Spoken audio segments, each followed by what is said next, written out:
admiral who falls out, Yeah. who falls out the Closet. closet, dead. Death by snoo snoo.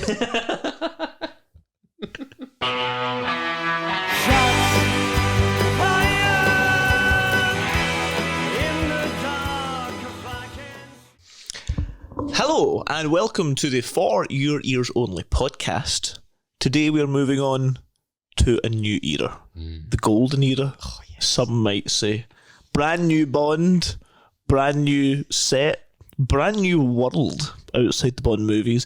We're of course talking about Goldeneye from 1995, directed by Martin Campbell. Oh, yes. The first of the movies where we were actually alive Yeah. when it was released. I was 94, Jack was 95. Yep. I was a senior child at 1.5 years old. A big baby, yes. And you were 6 months old at the time of this release. So we have Goldeneye. This Martin Campbell's first movie. This is first. I'm sure he does too. His first Bond. First Bond. And yeah, Goldeneye was... As I said, I started a new era, but it is a bit of a... I want to say trendsetter, but it's a bit of a definitive reboot. I would say, everything was brand new. You mentioned the last episode that was that the last one with Cubby Broccoli, or was that He was alive Daylights? during this, but he didn't take part in it because he was old. Because it was a Cubby studio. Yes, but then we've got everything brand new. New decade, new Bond, new cast, new world. Yeah. So we'll be discussing all of that today. If you've been here before, then welcome back. If you've not, then go back and check our back catalogue, which has been going for over a year now. Episodes, specials, and recently guests, which we're hoping to have a lot more of. So again, welcome, settle in, get comfy, buckle up into your Tiger helicopter, and we are going to begin with the tradition that we have. Jack will be obviously prepared to explain to those who've not seen this movie what Goldeneye is all about, and you're going to do that in the space of 120 seconds, or 2 minutes to those who live on Earth. Jack, are you confident with your ability 2 minute to... synopsis? Kind of. No, not really. No? I watched it. Yes. But can you remember it? We're about to find out. Yes. Okay. Well, this is Jack Oliver, a rendition. A rendition? Is that a rendition? Goldeneye in 2 minutes. A rendition. This is Jack recalling, what's the word I'm looking for here? Performing. Giving a 2 minute summary, or a summary of Goldeneye within 2 minutes. Yeah. Okay, ready? 3, Oh no. 2, 1, go. So the opening credits scene is James Bond and 006 trying to take out a base in the USSR. When they get in, 006 gets captured and then killed, and James Bond has to escape, which he does so in some crazy stunts, and he blows up the base, which is good. Then the credits roll.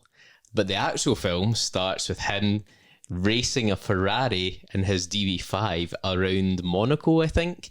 And later on that night, he finds that same woman in a casino, and he obviously finds there's something fishy about her. And he's right, she is a villain. And we see her killing a Canadian admiral and trying to steal an army helicopter, which James Bond tries to foil, but he can't.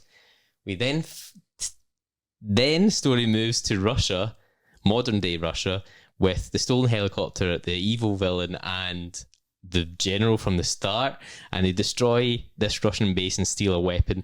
Also, the main Bond girl was there. Then James Bond has to find out what's going on. He gets sent to Russia, and he meets up with Robbie Coltrane, and he tells him that maybe this villain guy is involved somehow. And it turns out that this villain guy is 006. He's not dead. He's alive. So somehow they leave. James Bond gets captured by Russians. This other Russian guy, I've lost it. He gets captured by the Russians. Then he escapes again, drives a tank through St. Petersburg. 20 seconds. Oh my god. And he has to find 006 who's in South America. He takes the Bond girl there and he fights him on the base using technology. And he fights 006 and punches him and kicks him and he dies. And the game is over. The film's over. He punches him and kicks him and he dies. And that is the game over. Nothing to do with him falling hundreds of feet. No. Okay. He doesn't actually die from the fall. Amazingly. Okay. Did I miss something? The train. The train, the helicopter blown up. We were a bit into the future, and then you said modern day Russia. I'm like, okay, what was the bit before that? I think there was a number. I think the story did follow enough. Yeah, I lost it when he goes to Russia. I can't remember. You were embellishing a lot when I was like, this is what I do, and I was like, this is cutting the time here, Jack. So, you touched on a couple of interesting points here about you said obviously the USSR, and you said about Russia and modern day Russia and everything that goes on there for that. So, the last few movies have had some influence over history. Yes. But have been to do with novels. And I'm not sure this has anything to do with any of the novels. Goldeneye is just taken from the island. Yeah, it's the island. It's Jamaica. The island. There's Jamaica Estate. Yes. I also like the fact that you called all the characters by their name, apart from Robbie Coltrane.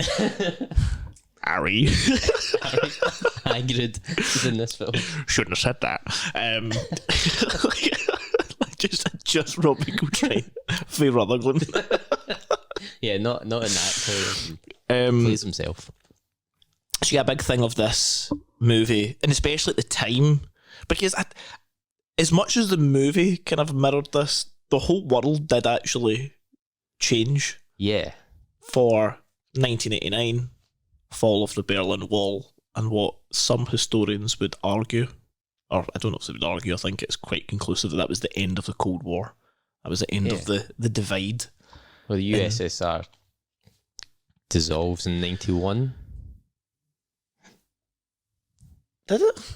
I didn't know what the actual date was it came through. I just know that a lot of people say Berlin Wall was the symbolic side of things. Well, 2 years later, it actually officially. Yeah, I heard there was a bit of confusion because they said, that's it all done. You don't need to do anything, but there was actually still quite a lot of paperwork people had to do, but people didn't care, so they just started destroying the wall. It's like, no, you need passes. No, no, it was the Hof that destroyed the wall. The Hof freed the East Germany. The Hof ended the Cold War. He did. There's a famous picture of him on top of the wall. Doesn't mean he ended it. Did he break down the wall? Did he break those barriers down? Mr. Gorbachev, bring down this wall. Reagan smash. That's enough impressions for today. So I did find quite interesting, and this is a challenge for the viewers. Right. So bits of the wall were taken away and put into construction murals, but bits were also auctioned off. Mm-hmm. So there's a piece of the wall in Las Vegas, and there's also a piece of the wall in the Vatican. The Vatican do own everything, though. They do have all, aliens. I think aliens. This is the bonus episode. I think, people do criticise the British Museum for stealing artefacts and showing them off, which they do. I just legally don't think they're allowed to admit it. But people can point and go, you clearly stole that. Then the Vatican must do the same thing. Well, I guess it's like I've seen angels and demons. I've seen the vault. I guess it's kings and queens who loot all these things, donate it to the Vatican rather than the Pope actually going out and stealing things. That sounds like the legal department. No, it was a donation. All right, but you stole it. God wants it. God wants all your precious gems and precious metals, please. Do you know the Vatican is the highest wine consumer per head? Right. Like in the world. Like, it's, You mean like communion wine? I guess. no, I think just general wine. The Pope That's a likes lot to of wine. drink. Communion wine. That's only like one Sunday. I don't know. No, it's apparently it's. How many people live there? Well, that's the thing. There's not a lot of people, but they do drink a lot of wine. Because obviously, I'm assuming Paris Is that to like drink all their problems away? to drink all the demons away. Yes. I don't know, or maybe it's stolen wine, and they just try and give it to the evidence. Get rid of that 1600 Chateau Neuf de Pape. But yeah, the Vatican own a piece of the Berlin Wall. I don't know why they would want it. I have a piece of the Berlin Wall. No, you don't. Everybody, any tourist. No, this is back with the fucking flag in the moon in the air. Why do you? Is this a Mason thing? No, it's not. Why do you have a piece of the Berlin Wall? Because I went to Berlin and they're selling chunks of the wall. They are absolutely not doing that. Yeah, it's not as if the whole wall's actually gone. There's bits of it lying about. Right.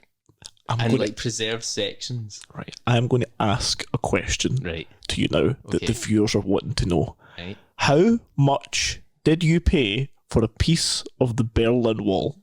Of a wall?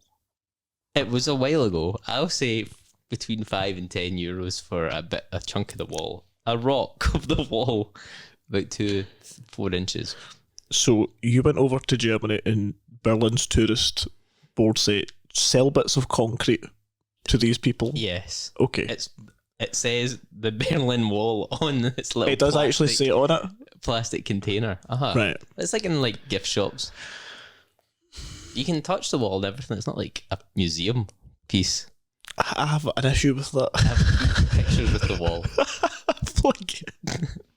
That doesn't make any sense to me. How? Here's a bit of concrete. £5. Yeah, but it's from the wall. Is it? The Hoff touched the... Yeah, it's like obviously some cheap rubbish, but apparently it is the wall. Why didn't you bring it in? Because I didn't realise it was going to go this way. Because I didn't realise I was going to put so much focus on it. So yeah, the Berlin Wall, end of the Cold War. 89. I think that was the big thing. And obviously with this, there is imagery of the USSR. There's the graveyard of like Lenin and such like and all these lit busts of Neil these Lennon. kind of communist. Neil Lennon is in the graveyard. And Statues and yeah, sickles and stuff. I think as well when it's talking about the when M says to him, "Oh, you're like a dinosaur, like a relic of the Cold War," and I'm like, we're over that time now. All and the critics are saying that, don't they? I think as well, like another point I had with this movie in terms of history was like the rise of just tech in general. Like they said the 80s was a big thing, yeah, but then 90s was a massive, like especially in personal Yeah, tech, PCs. and what people had, and that was essentially the beginning of the end. A lot of people said, you know, obviously like David Bowie had his famous interview in terms of like the internet, what things were going to do. And that was well after this. That was like early 2000s or so, but 99 or something. but it was still so it was 90s. So it was still that thing of, you know, it's getting bigger and bigger and bigger. And they're like, oh, people are going to be slaves to these machines. And they're like, nah, they're no. And look at them now, hours a day looking at the screen. So that was like a part of it, but then there wasn't. It touched on that in the 80s and like A View to a Kill, but not that much about it. It wasn't as heavy. But this, I feel as though Goldeneye, and I feel like I'm doing my summary right now, is I think Goldeneye and all the movies that went after is a completely different category of Bond to the ones beforehand. Right. Why? Because this is 100% outside of the Cold War. Yeah. And everything after it is. Everything beforehand was all influenced by the Cold War, set in the Cold War. Mm-hmm. And as much as it wasn't always all those pesky Russians, it kind of was. The KGB was always mentioned in some way. Mm-hmm. And the Russians in this are kind of allies. You know, they're not the antagonists. No, it's just like a traitor guy. Yeah, and it's all like betrayal and things. So this is like a new Bond. Tech's the weaponry is tech, and you know it's going to destroy all the electric. You didn't actually explain what the Goldeneye was in the 2 minutes. Did I not? You just said a weapon destroyed it. Yeah, it's an EMP weapon. Yeah, that They say in the film it's a small nuclear device and that. Well, no, it's the effect of a nuclear device, Okay. an electromagnetic pulse. The electromagnetic pulse is what they discovered is essentially the after effect of a nuclear weapon or a weapon of that size. So it renders any electronic device useless by usually frying circuits or destroying some kind of battery component with it. And in the 70s and 80s, that didn't really matter because it was like, oh, I can't use my phone. The phone lines are cut. Anyway, I'm going to go at the pub. But in the 90s and on, because there was so much dependence, it's like, well, this is going to destroy everything, like the stock market. And which is what the plot is, isn't it? Or yeah, that's he says to bring it back to the Stone Age, but it kind of would, even more so nowadays. Yeah, 100%. And that was the threat. So that, and I think the other movies after that did go down that same path, that digital, Skyfall, Ron Never Died, Definitely digital does media. Yeah. All's not enough as I suppose that's like nuclear things, but there was still a heavy technological aspect where you didn't really get it in the previous movies. Yeah, this is like the end of Russia being a main character. Yeah, I think that's why it's quite an important one. But before we go on any further and go into films, we're going to go through the questions. Okay. And we're going to do question 1, which is nice and easy. Okay. For all you folks. So, nice and easy one. As we mentioned, the Goldeneye was first demonstrated in, what's the name of that place? Serenaya. Not done. Something like that. Nice pronunciation. In Serenaya. What are the names of the 2 satellites that are involved in this demonstration? Nice easy one. You just say the names. It's just generic Russian names actually. But yeah, if you paid attention, you would got it there. So I think the big thing about this movie is that it's a completely clean slate. They were no longer using the 007 stage. They needed a bigger stage. Well, I found out that the reason that they couldn't get that stage is because it was being used at the time for a film starring Sean Connery. So Sean Connery. The Rock? No. No, it wouldn't have been The Rock. Whatever. Oh, you don't know what the movie was? I don't know. I just know that he was using it at the time, so James Bond couldn't use it. It's not a 5-a-side pitch. No, I booked it, mate. I've block booked it for the next 6 weeks. Again, it is, though. I booked this studio. I suppose that's a book studio, yeah. But they wanted a bigger one. The studio can actually be seen, I didn't know this, see the scene where he's going down the runway at the start? Yeah. That building is the studio. Right. So that's like the outside of it. They just covered it with snow and things. So you need a new studio. It was an abandoned Rolls-Royce factory. Yes. It was significantly bigger. But I think you've got new cast. So you get a new M. Yeah. Which apparently was a female because the actual head of the intelligence services in the UK was a female as well. Yeah. I don't know. I just thought Judy Dench was just a good cast for it because she was like, I think when she came. Was she big before this film?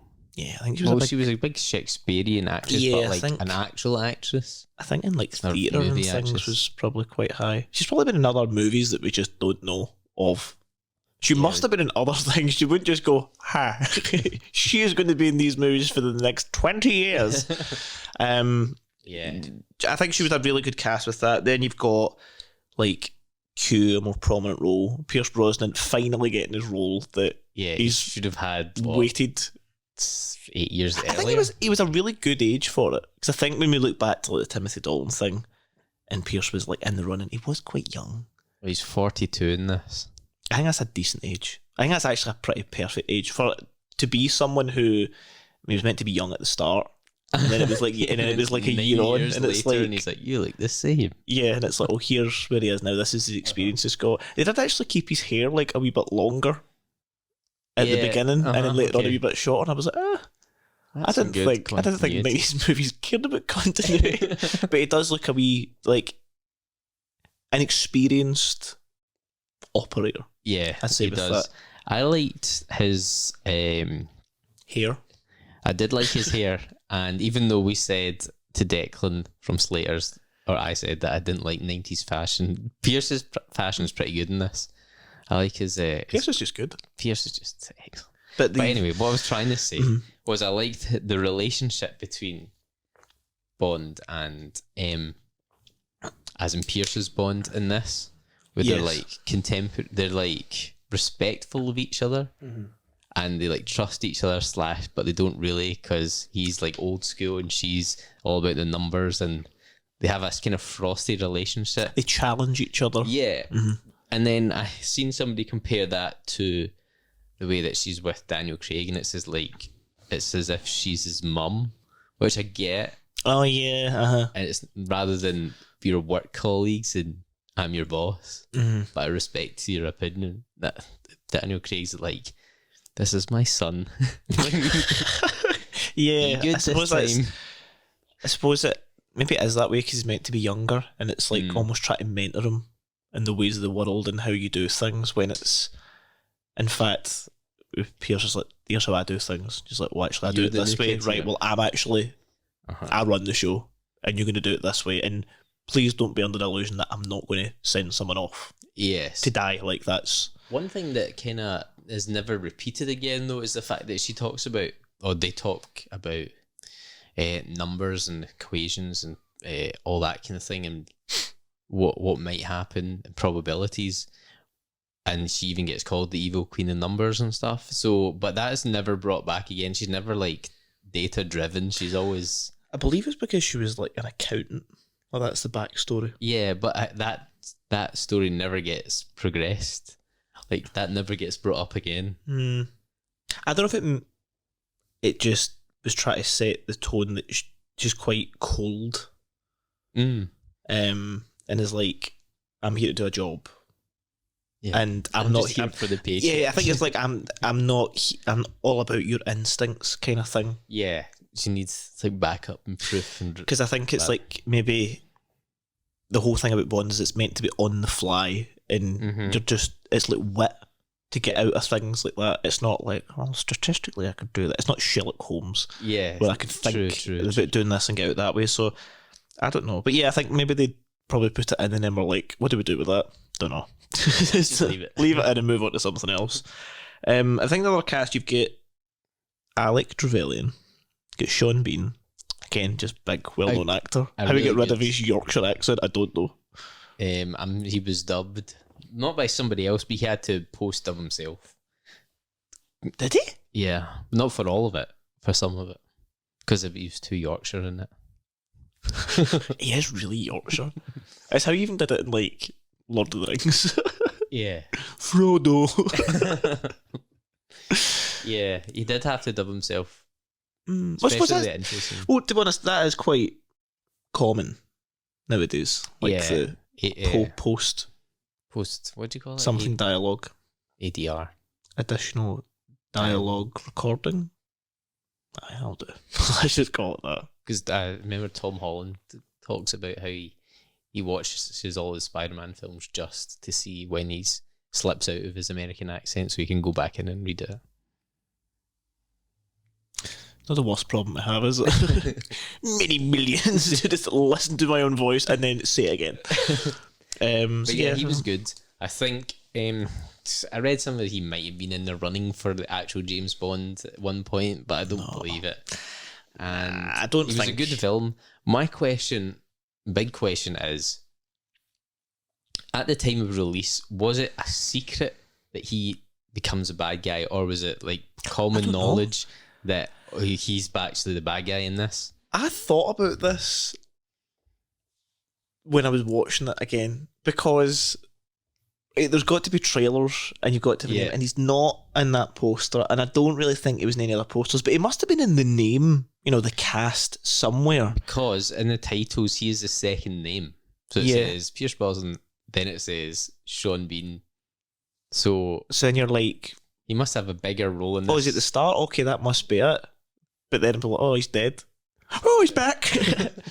Yeah. My brain couldn't get that when I was Was a it child. like that, or was it the fact that everybody know he was actually going to be the villain in this? I don't know. Anyone who was alive and conscious, Not a child. yeah, at the time of this movie coming out, was it fairly obvious that Sean Bean was the villain in this movie? Because we'd actually quite like to know. Because it kind of reminds me of how Christoph Waltz was a villain, and they kept saying, no, he's not Blofeld, and then when you go see it, he says, oh yeah, I am Blofeld, and you're like, okay, kind of seen that coming, but do I think of any other like really obvious, not spoilers, but it's clear what's going on? It's got, the opposite would be true of like Tinker Tailor Soldier Spy.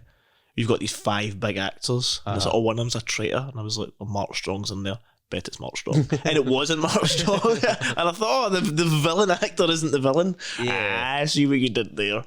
Yeah, I don't know if it would ruin it, but then you can't, because you're either like, oh, I know he's the villain, so why is he a spy? Yeah. Is he pretending to be a spy? Is he a deep cover agent? Right. Or you just didn't, you knew he was in the movie, you thought it was maybe going to be, was. it was going to be not two James Bonds, but a James Bond and like a sidekick, really. Oh, you've got 2 here.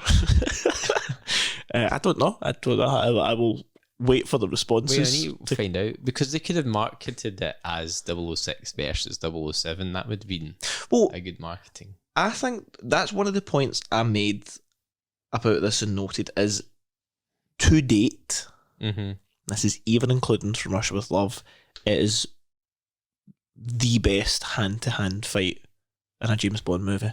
At the end. Yes. It was so good. Like, even the it was both actors, it wasn't stunt doubles, and it was like a perfect mix of, the problem I have with movie fights nowadays is the amount of cuts they do, because either the actor can't fight, or they've not given themselves enough time. You see it quite a lot with TV shows, because they just don't have enough time to do weeks of a fight rehearsal. And you maybe can't get the intensity of what's going on. But that was like following both actors. You could see them grabbing each other, swinging. As the fight went on, you could see blood appearing. They were like throwing chains at each other, throwing each other against the wall. And I was like, this is great. This is actually really, really good. And at the end, you were both tired. You're like, okay, you are both bleeding. I can see that. It took quite a lot. And obviously, you're both very skilled fights. Yeah, you should be evenly matched. It's not the fight in The Winter Soldier. No, because that's still, that's your top tier fight. That's 100% up there. Yeah, that took months to like train to do that, but I still think it was really good. And like, From Russia With Love was a good fight. Yeah, it was. This one just was, but that was, again, it was like, oh, this is a person who's equally as skilled fighting, and you need to use ingenuity to get out of it. I suppose in this way he also did, you know. Yeah, 006 did get the upper hand, but Bond was able to outwit this thing and hit the ladder and fall down and get away. So yeah, that was one of the points I had. I was like, that's good that they actually had a good fight. A fight, and it wasn't just, you know, press a button, something explodes, and that's him done. Point made. I like the fact that you're talking about it was the real actors that did it. Well, to the point that Pierce hurt or broke his arm or something during the fight, or sprained his arm or something. So for when they had to shoot the rest of the film, if any time there's a close-up of his hands, it's not actually his hand. There's a hand actor. There's a hand actor, which is his son. What's his son names again? Or his son was on. I think his son was on the set. Actually, he was Christopher. He was like the 4th assistant director. This was him like and coming on. His hands. So, like at the start of the film, where he's driving the DB5 and he like grabs the handbrake, that's the son's hand. And when he presses the button to open his champagne, that's the son's hand and stuff. Because Pierce hurt his hand. For a minute. My hands look nothing like my dad's hand. Do your hands look anything like your dad's hands? No, they don't. Do you know? They definitely don't. I don't know any children whose hands must be similar to their parents. Well, like I said, it's not actually his son, it's his wife's son, and he was 22. So they're not even a blood relation. Not even genetically related. It could be anyone, but we think maybe we could look for someone whose hand see, I'm going to look out for that now. It's going to annoy me. That's not Pierce. That's not Pierce's hands. That's an interesting fact. I think the other like cast bits is put through like, I'm not going to even let you go on about Wade, because Wade was the downfall bit of this. This was the really annoying bit of this. He plays that character well though. I like him as this guy. He plays it better than the one in 11 Daylights. Yes. Yeah. He is good. And when I was watching this with my brother the other night, and I was like, why didn't they just make that character Felix Leiter and bring in a Felix Leiter? Why did it have to be this Jack Wade guy? that we've already seen him in another role. And although they can't explain why they recast the same guy, they can explain why it's not Felix, because continuity, Felix has no legs, so he can't be a field agent. So that's why they have to make it another CIA guy. That's true. I completely forgot. Yeah, because he's been eaten by the shark, so he can't be in active duty. Well, I suppose this is completely new, though. I don't think they like reference back to any of the previous movies in this. No, the only reference is to his parents that died in a climbing accident, but that's not anything to do with the previous films. That was never mentioned in previous. He was never described as an orphan in previous movies that I'm aware of. Mm-hmm. It's only kind of later after that goes into that. Something that, speaking of the older movies in this movie, and this is the question I was going to ask for you. In Goldeneye, and by extension, Tomorrow Never Dies, mm-hmm. and actually the first three Pierce Brosnan movies, the main Bond car is a BMW. Yes. However, there does always seem to be an Aston Martin lingering in the background somewhere to be driven, i.e. at the start with a Ferrari. Yeah. Tomorrow Never Dies, we've got when he's entering the university or Oxford at some point. Why is it BMW? And secondly, why is there always a wee Aston Martin kicking about? Right.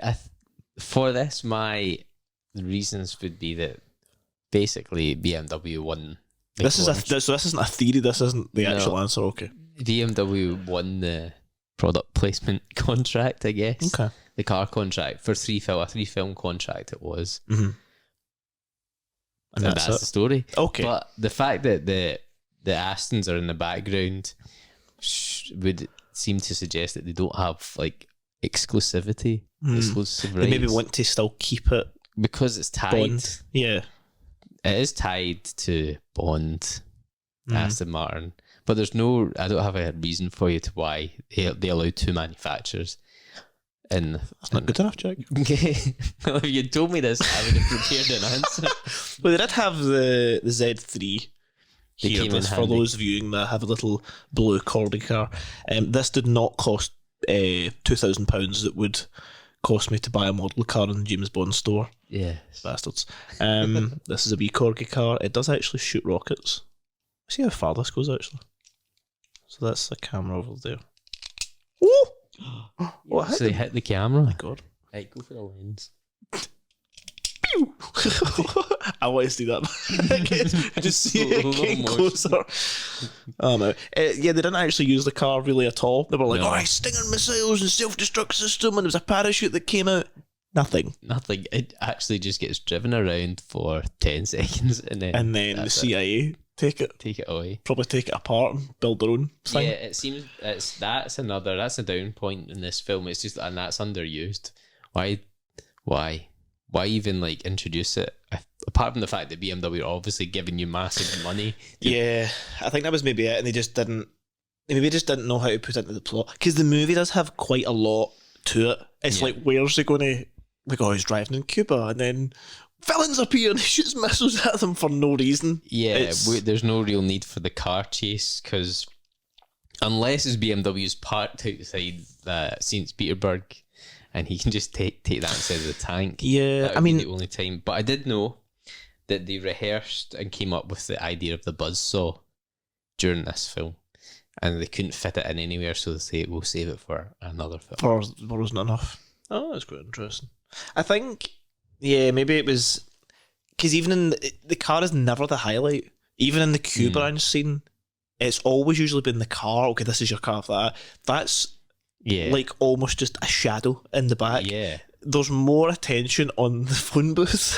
The phone booth, The guy who just gets fucking yeeted across the room at the end. Like, there's more attention put into that, and then, it's just... And the sandwich. Yeah. That's my lunch. There's more attention put into that, which I did like. I think what I think Goldeneye and the Pierce Brosnan movies got absolutely spot on, like spot on here, is the comedy. Yes. The comedy was 100% throughout. Nothing was silly. No. There was bits that were ridiculous and just generally quite funny, or bits that were actually like, oh, that's entertaining kind of thing. There was the right level of humour. It wasn't too goofy like Roger Moore. But in saying that kind of thing, they had loads of different one-liners. There was one-liners all throughout this film. I don't get too written, but there was loads, and there was the funny bits at Q Branch, but it wasn't too silly. It's like the writing on the wall. The writing on the wall. That was quite funny. And then like you get the end bit with Boris.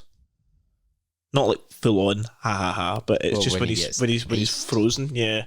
And the tank. I'm going to go on the tank scene because that's like a moment for me. Like that whole scene. It's not meant to be funny, but I just couldn't stop laughing at just how ridiculous everything was. When the statue's on top of it, that's when it's supposed to be funny.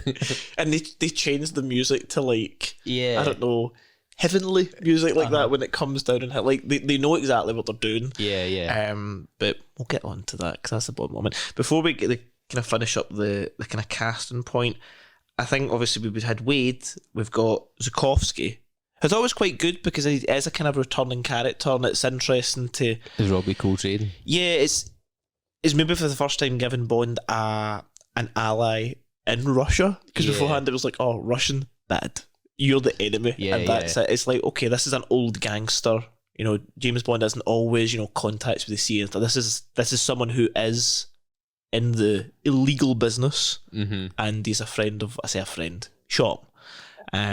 It's good that he's brought back, and there is that recurring element. That's not something you really see, like you said, because he's in the you do. You just have a different name and a different character. Because he's in a different team, I guess. Yeah. It's good that they had that sort of backstory to it, and he's also a good casting in this because he brings a lot of humour to that role, but also plays the relationship really well. Yeah, I think as you say, when he grows into it, and the next time he appears, he's got the limp and the cane and stuff. It's like, oh yeah, I remember that guy. That guy, he was good from years ago. I think the comedy side, I've actually coincidentally written Boris, Zukovsky, and Wade all together because they do all bring their own wee brand of comedy, like Wade's tattoo and fixing the car, and Zukovsky and the shaken but not stirred, and like all that kind of thing. Boris is just kind of just stupid, like his wee jokes and things like that. I think. And I thought this when I was younger, and I've kind of changed my mind with that. So to move on to the women, so we've got Xena and Natalia. Now, I always thought when I was younger, Natalia was just okay. But then when I look, how I feel about her now. No, when I look back now, I was like, that is actually like an incredibly beautiful woman. I don't know, just I've seen more of her. I was like, all right, that's actually like a painting of a woman kind of thing. And I never, like, for some reason I was younger, I was like, oh, and I was like, all right, I was like, that's okay. I don't know if I was just maybe more because it was Xena on her top, I was like, yes. Yes. It's like comedy, but the admiral who falls out, who falls out the closet, dead by snooze. That was again quite an interesting character. You would never find that character in, like, I was going to say in Sean movies. Bambi and Thumper. Yeah, I guess so. Quite like it. Not as, I mean, you wouldn't get that in the 70s. No. But quite, I think they maybe got away with a lot because this was essentially like a literal honey trap, but not quite. That was her role, really. Yeah. Well, this is when the time of release was a 12, and again, like the last film, the uncut version. My DVD says Goldeneye uncut, and it's a 15 for the DVD release. And basically, all they did was cut Xena's scenes, cut some of the sort of orgasm noises. They cut out some of the violence when she guns down all the computer people. Yes. They cut out some of that, and some of the close-ups and the sort of the sex scene, I guess, with the 'Cause Admiral. It was overt is probably the best way of describing it. Yes. Like the moaning noises when she gunned people down, and then when it turns to the general, he was just like, "What the hell?" I was like, was this scripted? Or he was like, what's wrong with what's wrong with this actress? Can you get someone else in? But yeah, just quite I think even the scene with the Admiral, and I thought, do you think that actor knew what was going to happen here? Or it was just like action? He was like, whoa, oh my God. Where am I? I thought I was just going to get choked out. And it was like, whoa. I was like, okay, did you have instruction for this? Or did you just say, well, this is the character, I'm going to run with this character? I tell you what, It certainly made it memorable. There was certainly no intimacy coordinator back in the 90s. No. And if there was, they just threw the script away and left. Yeah, they weren't allowed on set. They essentially did make the character so memorable that it is probably one of the most memorable villains in the entire series. She because really is. everyone, and again, a question for those who went to see this movie at the time. Okay. What did you take away from the movie? Like, seen that Goldeneye? See that woman? What's her name? Yeah, I think I was watching it the other day and I was like, I think I know where my type comes from. I've kind of tracked it back to this dark, See that on the top? dark-haired, white-skinned, red lipstick murderer. Okay. But I was like, yes. I haven't seen this film in a long time, and I was like, Did it like trigger something like- for you? Is that why you find Death by Snoo Snoo? It's so funny. But yeah, no, she's good. Okay. Let's move on. I think there's a couple of things. Well, obviously we spoke a lot about the likes we have with the movie. There's a couple of things where I was like, could that... I might have a couple as well. Well, the thing I didn't like, and it was kind of consistent over the board, is the unbelievable over-the-top acting from the guards. I don't know if it was just the 90s acting, but the amount of like shots and the guards go, and like they dive and they jump away or they like leap off something. I'm like, okay, I get that's maybe the direction they're going for, but every single time, and it's like... An over yeah, kind of reaching thing, and I don't know. Again, it's kind of a petty thing. The other thing as well was like, see the end. I only realised this the other day when I watched it again, is when James Bond jumps onto the helicopter at the end, and the pilot of that is clearly an enemy pilot because Natalia has to point a gun at him to move over. Now, see when they both get off he flies away. Where does he go? I never thought of that. I was like, well, he's not an ally. He must be a villain. And I'm like, right, well, he's away. There's clearly a lot of Marines here. Yeah. Can someone go get him? But he just flies off. I'm like, well, where's he going to go? Where's he going to? He's got a helicopter out of this. He can go whenever he wants. But yeah, that was really it. There was not really anything else that I was like, maybe that. I wanted to... My first question was... More Xena on a top. Yes. How did Xena get from Monaco to Russia in a tank of fuel? It's a futuristic helicopter, Jack. Okay, don't do that. My other thing was I found that the effects to be kind of crummy. Like, see did you mean the miniatures? No, the miniatures were good. I mean, like the EMP burst where it has all the lightning. Oh yeah, I was kind of like Emperor. I thought the exact same thing. No, you won't die. That's what I was getting. But then I'm like, you know what? This was the age of the beginning, the 90s. All their budget was on hiring Sean Bean. Yeah, that kind of thing. But they did. This is the first Bond film with CGI in it. Mm-hmm. Yeah. Because you can tell that right from the gun barrel scene at the end, at the start. I think they were quite reluctant to. That's why they still want miniatures. And I still want miniatures in movies. I still think they look good. And they did look good. I didn't know that when they scramble the planes to come after the Russian base, all those fighter jets taking off are all miniatures as well. The snow was flour. I didn't know. It was just like corn flour blown about. But I was like, that looks good. Like, But it doesn't look bad because it is actual tactical, real elements. yeah. It's not CGI stuff. Yeah, I don't. Some of when he's falling and getting into the plane, that's some crummy green screen stuff.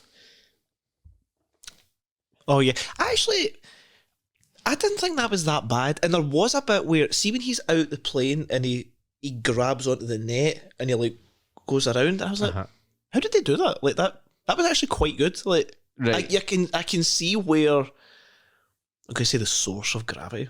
What does that mean? I can see where up and down is from from his hair, and also where he's grabbing onto things. And it does look as though the air has changed from him being out the plane to him being in the plane, and he makes his typical Pierce Brosnan noises. And gets in. And I thought have a good noise. I thought that was all well done. I thought it was. I think when it turned to the perspective of the plane, I was like, there's no way he's getting out of this. It's like 30 feet over. Right here. Yeah, I thought there's no way he can get out of that. But no, I thought that was all kind of. That was the well only done. kind of bad things I had about it, apart from the end where it just ends. Yeah, I didn't like that. I wanted more. Do you know what it really reminded me of? It reminded me of License to Kill, where it's suddenly the pool and it just cuts away to that mad fish thing, and then another random song comes out, and I'm like, you did? What song is that? Go to something else. Like, go to, I don't know, go to The Burning Satellite or something to that effect, and then put Tina back on. Yeah, put Tina back on. Because usually they do it in the films where he's like holding the girl and they like kiss or something. I get that, and they did do that, but it just kind of, I think the song just made it a bit weird. Yeah, like if they had the nice conclusion of the actual theme song, then you'd be like, oh, this is the end. But almost then, like it was rushed. Yeah, it was like, all right, okay, we've got our 2 hours. End it here. That's us kind of done. Speaking of time, it is time for question 2. Is it? I've actually just looked at that. Well, question 2 is still quite an easy one, but it is a bit more challenging than the first, of course. So we spoke about the man who was killed by Snoo Snoo. What is the name of the Canadian admiral killed in Monaco? His ID is flashed twice. What is his name? Now that we've got that out of the way, I would like to go over the good things about the movie, of which there are plenty. Now, you mentioned obviously there was lines before. In fact, no, let's go with the gadgets, because we spoke about the Q branch thing here. And again, I think these gadgets are subtle, but they do have, again, used all of them. The pen, yes. The pen. That's the main one. The pen is so iconic now, because it's just like, I think that started this is just a humble pen, but it will blow up. Also, how in the name of Christ did he keep count of how many clicks it is? Because even it goes 3 clicks, arms the pen, 3 clicks, disarms it. But he only clicks it twice each time. Oh, does he? And Because then he takes it back and he goes, how long was the fuse for? And I was like, throw it away. I'm like, okay, well that bit. I'm like, well, that's hard. You just said 6-second fuse. Okay, I'll let that. Maybe it's just a fake pen. But then he goes and he puts it on Bob, and then Bob blows up. Fred, that's it. Yeah, but I mean, Boris's character clicks it twice each time he spins it. He clicks it twice. He spins it. But he's trying to keep account of it, and I was like, mate, I don't even know what we're on. But I was like, what if he hit the pen and ducked, and then nothing happened? I was like, there's no way you'd be able to keep... Given the fact that there's nothing on the pen to indicate what the fuse is at, I'd be like, listen, Q, I've got enough anxiety. Don't give me a grenade like this. Count to 3.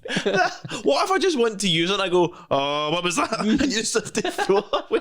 You have to throw away and look at it. So, yeah, the pen... You're right that it becomes iconic because doesn't Johnny English pick up on it and he, like, darts a woman with it? And oh, yeah, there always is a pen gadget and in some way. It's iconic because it gets referenced in Skyfall.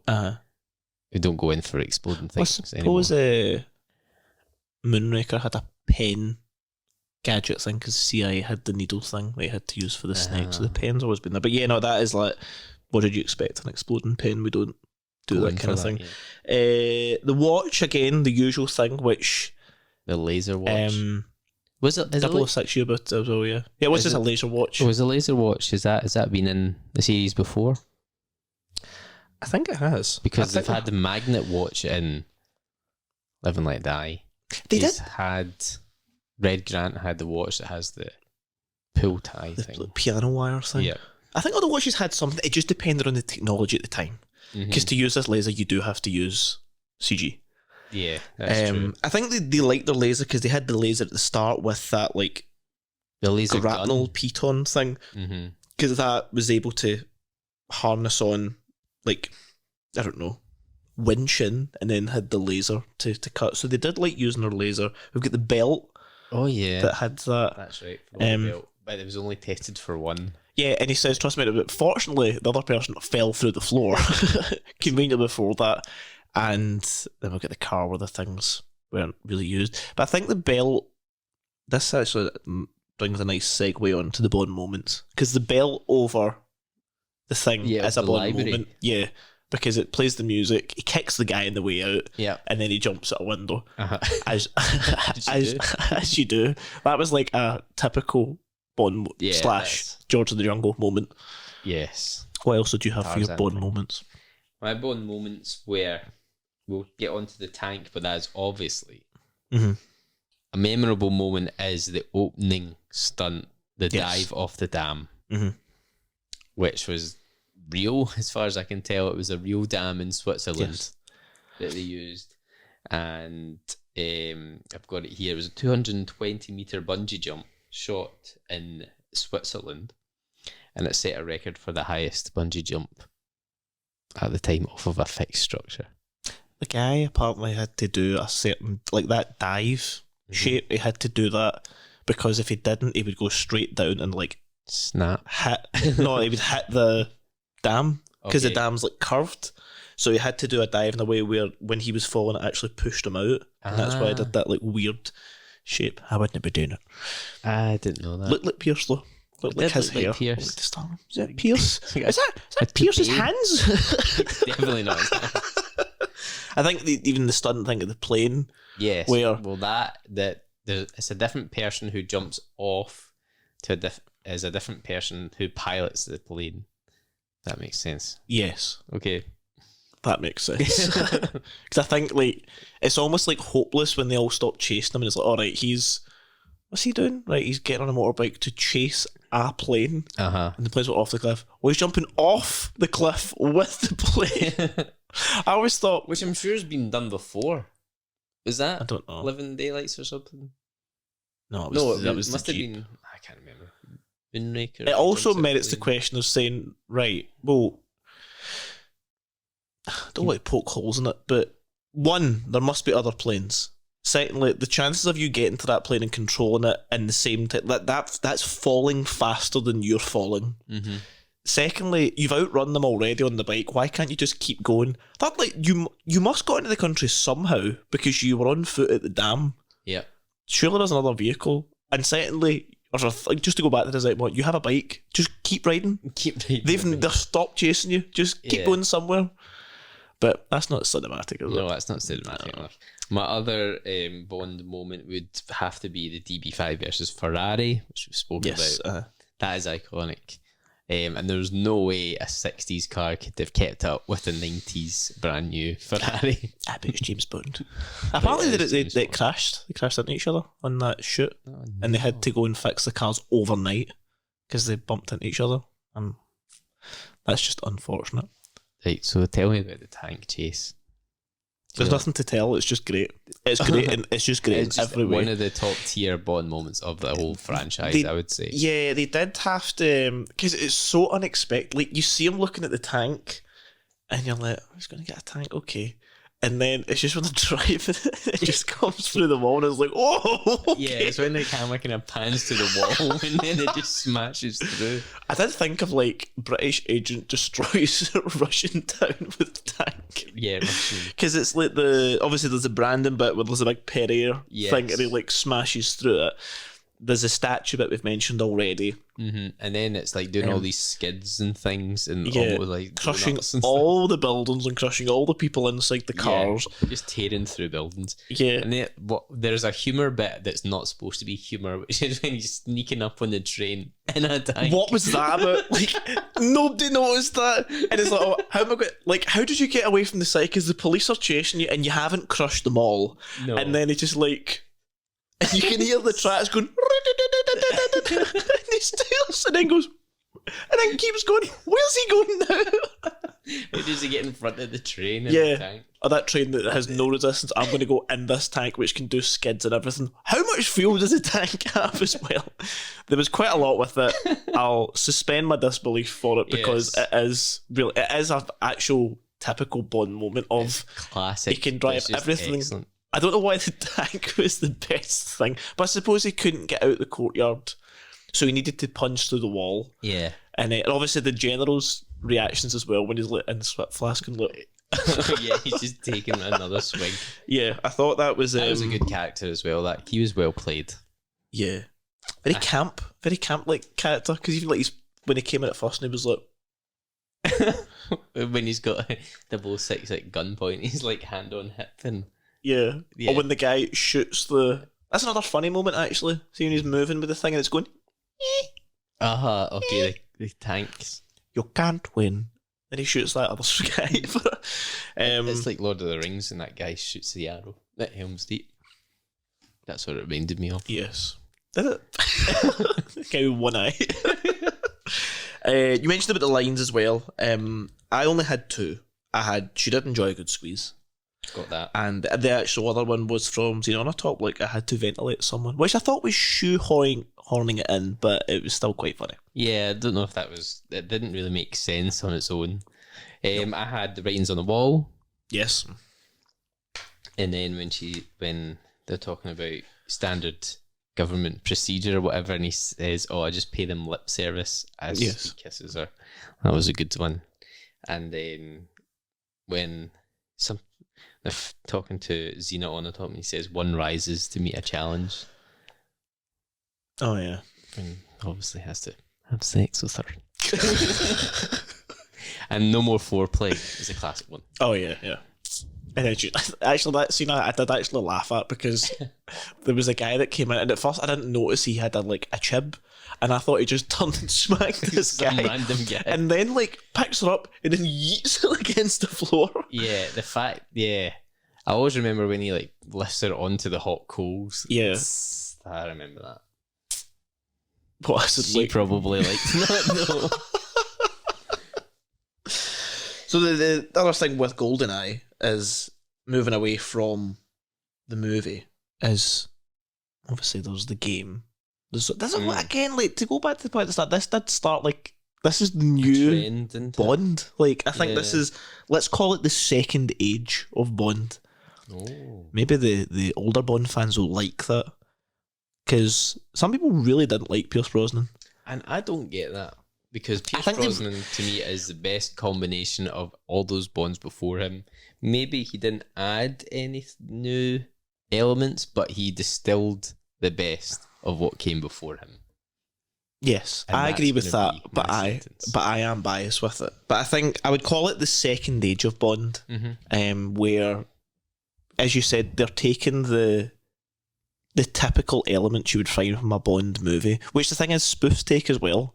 Like the reason that spoofs like Johnny English and these other movies look like Pierce Brosnan movies is because the Pierce Brosnan movies just took the best bits and went, actually, this is what people like. Yeah. This is a good story. This is what we're gonna do. This is so rewatchable. Let's do this.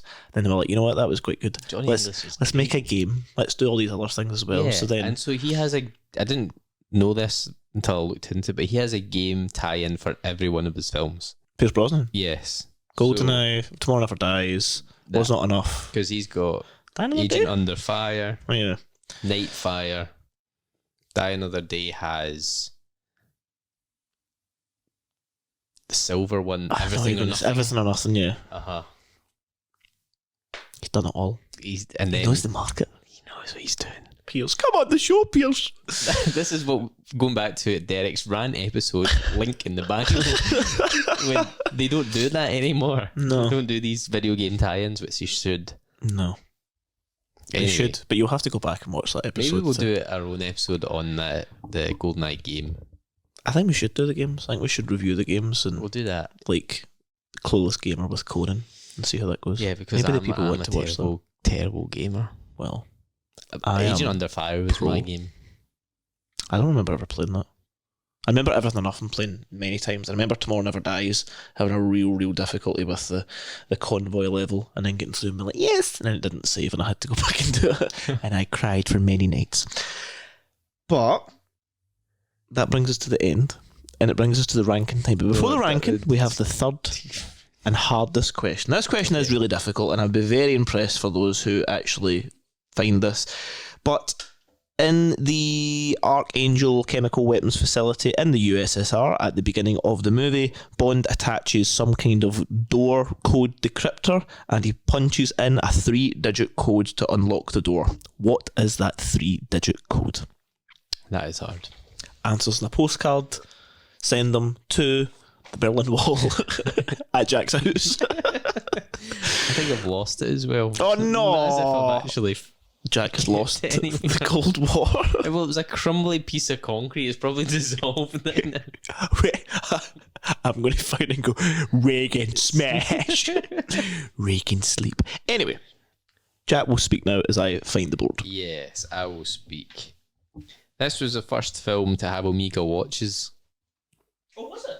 Yeah, which is a trend which is a partnership that's just still ongoing, which is good. It's probably James Bond's probably now more known for Omega than a Rolex because it was only really Sean. I think Omega must have actually made its name through James Bond movies. Like, what an investment that was. That and the fact that it was the moon watch. The moon watch? It was the watch that they wore on the moon. Alright, is that also in air? The original watch is in air. Again, I have winning, not air. I have forgot to get the magnet for this, so for those who are watching, you're probably wondering what I'm doing with the pen, but I'm going to write where I think Goldeneye should go, Right. and then Jack's going to strategic about it. Just be honest. Jack's going to adjust it where he thinks it should go, but he can also move other magnets as I think he is going to. But we can only make one move. So we never talked about how Bono and The Edge actually wrote the Tina Turner song, which is something that I don't think many people would know unless you're one of us nerds. Unless you watch that documentary and you hear it and you go, I'm glad they didn't do it. Yeah, because the demo they sent it shows you that was pretty good.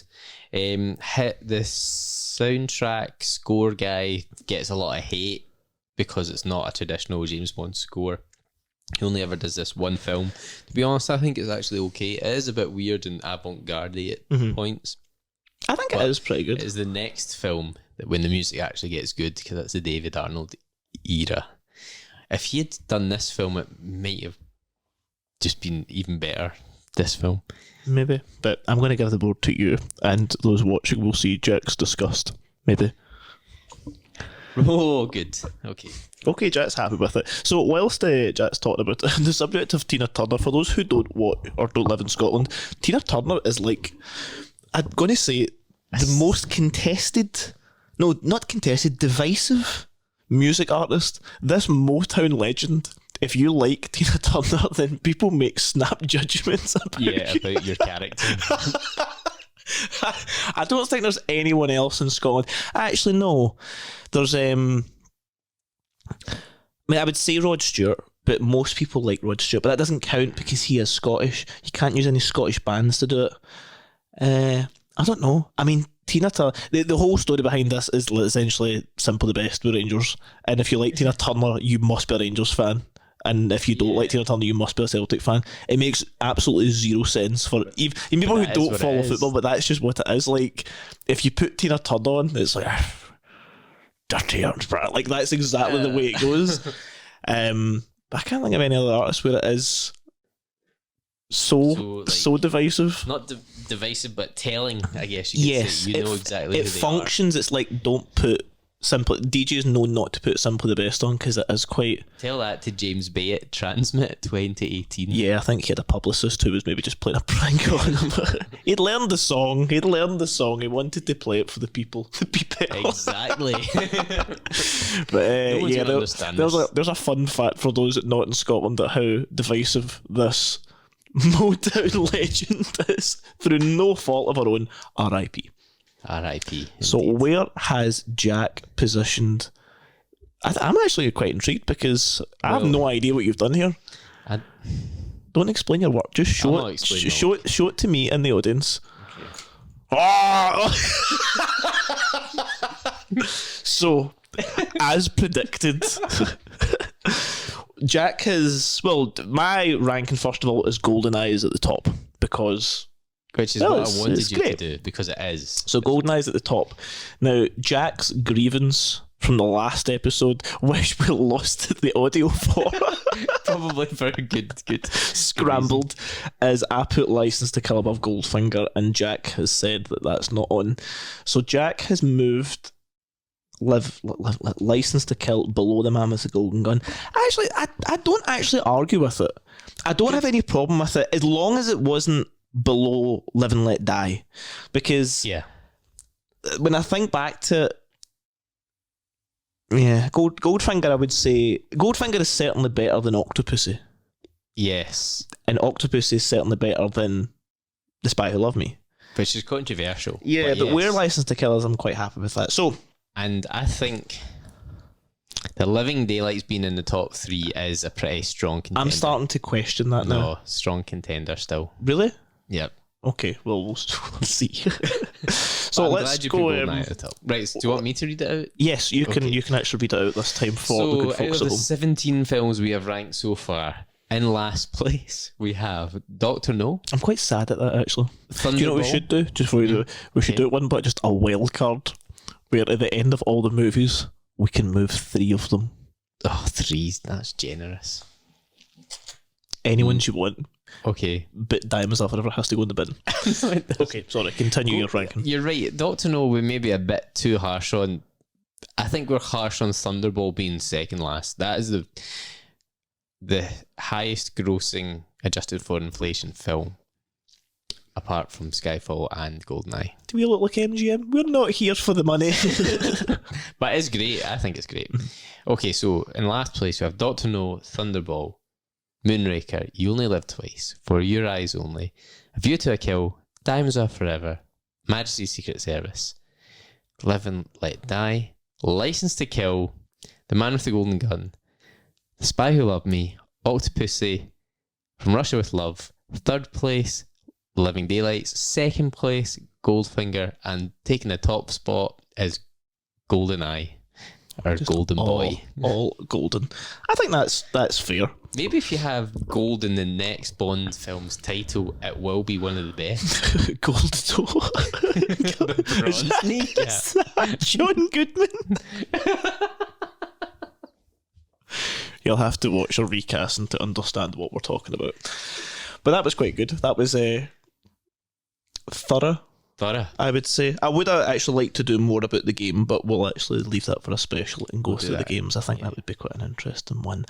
But thank you very much for watching. If you've actually not watched Goldeneye in a while, this is probably the first time I'm going to say it. If you've not watched Goldeneye, go back and watch it. The same way I said with Octopussy, like people have bad opinions of Octopussy. Go back and watch it. It might be in years, and it is good. It's a very stressful movie to watch, but if I said to somebody there's one that you need to rewatch and it'll change your opinion, it would be Octopussy. Octopussy, 100%. Because in my head it was right down the bottom, and then we watched it and it was great.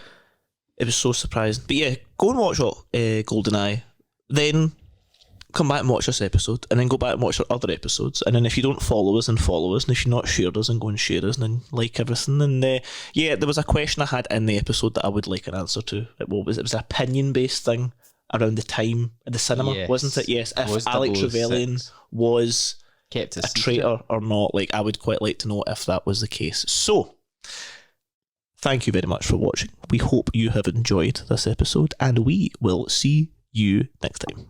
Thank you. Bring. That was a James Bond note.